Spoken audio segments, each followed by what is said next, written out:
friendship is a gift of the human experience. One of the aspects of our being created in God's image, being distinct from other animals in creation, is that we develop friendships, and they're very meaningful and helpful to us. It's important for pastors to develop friendships.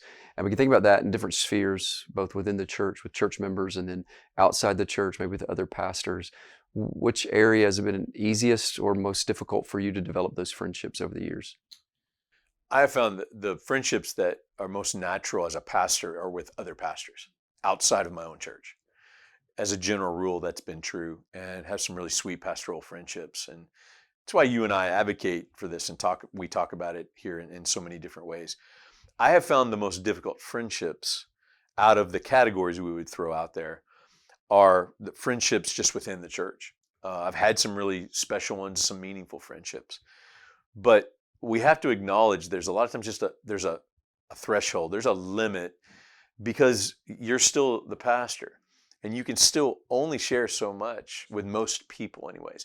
Again, another of the many reasons to advocate for a plurality of pastors and elders. You have other people who carry the same burden as you in the same place as you. And I would say actually some of my deepest friendships in our church came from those men who served with me in those ways. But I think one of the most beneficial friendships in the last few years of my life that I think are actually most difficult in a lot of ways, finding friendships outside your church that aren't other pastors. And I found I've had to make the most effort there, but have received the most benefit once I have found those particular friendships. What about you? What's been the most difficult friendships for you? Yeah, friendships within the local church are difficult to a certain extent or in a certain degree. So I don't find it difficult to begin to develop friendships in the local church. We're just together so much. We're around each other, and we have this shared experience of worshiping together and serving together.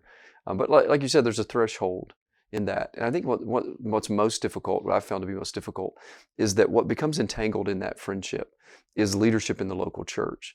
And so it's so difficult to disentangle our personal relationship with one another, our friendship, and then leadership and leadership decisions and those types of things, and where a friend may disagree maybe with leadership, it's hard for that not to be personal or somehow to enter into that relationship. It just becomes really messy, and it should not cause us to avoid it.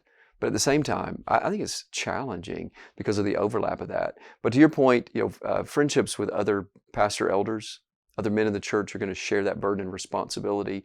There's a knitting together of your hearts because you're sharing the burden for the souls of the people, and there's a transparency in that. There's a lot of fruit, a lot of harvest of fruit in my own life from that. Yeah, and I would stress two things on this kind of particular topic.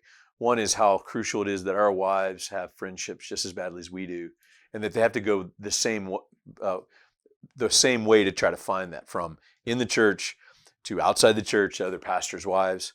The second thing I would stress is how much I would encourage pastors to pursue friendships in all those areas, because one of my dearest friends in our church, we sent out into the ministry, and which was really hard and painful to do, but he never got replaced as a friend in the church. So to not just, if you find a friendship in the church or even outside the church, like, don't be satisfied with that, because that can always change. A friend can move away.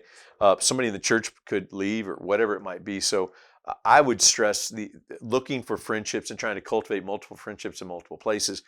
That's going to take time. It takes investment. That's actually one of the reasons a lot of pastors don't have friends. They're just busy with other things, and they don't make the time for friendship. But obviously, we would advocate for that. Wouldn't you agree? Maybe that's the thing we'd say most loudly. Of all the different challenges in the different areas, give time and investment to developing friendships. It's a gift that the Lord will give to you and use in your life. Historically, I think when you look at other pastors who've had long, faithful ministries and have had a lot of joy in that ministry, many of them will point to the personal relationships and friendships they had that helped them through the hard times and had somebody to remind them they weren't alone. Yeah, thanks.